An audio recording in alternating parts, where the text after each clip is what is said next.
Chapter 23, Glinda the Good Witch grants Dorothy's wish before they went to see Glinda. However, they were taken to a room of the castle, where Dorothy washed her face and combed her hair, and the lion shook the dust out of his mane, and the Scarecrow patted himself into his best shape, and the Woodman polished his tin and oiled his joints.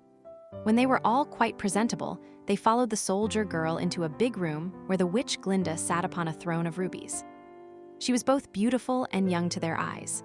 Her hair was a rich red in color and fell in flowing ringlets over her shoulders. Her dress was pure white, but her eyes were blue, and they looked kindly upon the little girl. "What can I do for you, my child?" she asked. Dorothy told the witch all her story. How the cyclone had brought her to the land of Oz, how she had found her companions, and of the wonderful adventures they had met with. "My greatest wish now," she added, "is to get back to Kansas, for Aunt Em will surely think something dreadful has happened to me, and that will make her put on mourning. And unless the crops are better this year than they were last, I am sure Uncle Henry cannot afford it." Glinda leaned forward and kissed the sweet, upturned face of the loving little girl.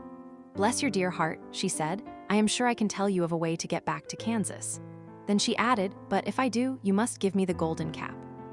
"Willingly," exclaimed Dorothy. "Indeed, it is of no use to me now, and when you have it you can command the winged monkeys 3 times. And I think I shall need their service just those 3 times, answered Glinda, smiling. Dorothy then gave her the golden cap, and the witch said to the Scarecrow, "What will you do when Dorothy has left us?" "I will return to the Emerald City," he replied, "for Oz has made me its ruler and the people like me. The only thing that worries me is how to cross the Hill of the Hammerheads. By means of the golden cap, I shall command the winged monkeys to carry you to the gates of the Emerald City," said Glinda, "for it would be a shame to deprive the people of so wonderful a ruler." "Am I really wonderful?" asked the Scarecrow. "You are unusual," replied Glinda. Turning to the Tin Woodman, she asked, "What will become of you when Dorothy leaves this country?" He leaned on his axe and thought a moment. Then he said, "The Winkies were very kind to me, and wanted me to rule over them after the wicked witch died." "Seeked witch died. I am fond of the Winkies, and if I could get back again to the country of the West, I should like nothing better than to rule over them forever. My second command to the winged monkeys," said Glinda, "will be that they carry you safely to the land of the Winkies. Your brain may not be so large to look at as those of the Scarecrow, but you are really brighter than he is when you are well polished, and I am sure you will rule the Winkies wisely and well." Then the witch looked at the big, shaggy lion and asked, "When Dorothy has returned to her own home, what will become of you?" "Over the Hill of the Hammerheads," he answered, "lies a grand old forest, and all the beasts that live there have made me their king.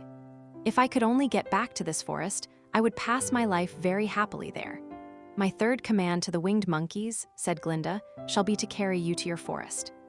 Then, having used up the powers of the golden cap, I shall give it to the king of the monkeys, that he and his band may thereafter be free forevermore."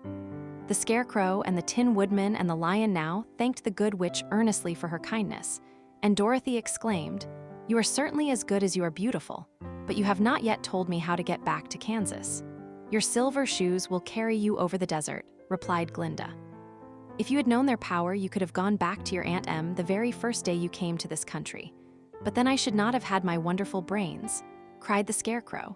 "I might have passed my whole life in the farmer's cornfield, and I should not have had my lovely heart," said the Tin Woodman. "I might have stood and rusted in the forest till the end of the world, and I should have lived a coward forever," declared the lion, "and no beast in all the forest would have had a good word to say to me." "This is all true," said Dorothy, "and I am glad I was of use to these good friends. But now that each of them has had what he most desired, and each is happy in having a kingdom to rule besides, I think I should like to go back to Kansas. The silver shoes," said the good witch, "have wonderful powers. And one of the most curious things about them is that they can carry you to any place in the world in 3 steps, and each step will be made in the wink of an eye. All you have to do is to knock the heels together 3 times, and command the shoes to carry you wherever you wish to go." "Wish to go?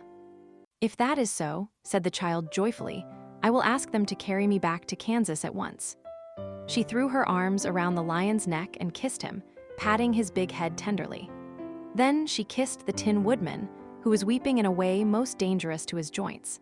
But she hugged the soft, stuffed body of the Scarecrow in her arms instead of kissing his painted face, and found she was crying herself at this sorrowful parting from her loving comrades. Glinda the Good stepped down from her ruby throne to give the little girl a goodbye kiss, and Dorothy thanked her for all the kindness she had shown to her friends and herself. Dorothy now took Toto up solemnly in her arms, and having said one last goodbye, she clapped the heels of her shoes together 3 times, saying, "Take me home to Aunt Em." Instantly, she was whirling through the air, so swiftly that all she could see or feel was the wind whistling past her ears. The silver shoes took but 3 steps, and then she stopped so suddenly that she rolled over upon the grass several times before she knew where she was. At length, however, she sat up and looked about her. "Good gracious," she cried, for she was sitting on the broad Kansas prairie, and just before her was the new farmhouse Uncle Henry built after the cyclone had carried away the old one.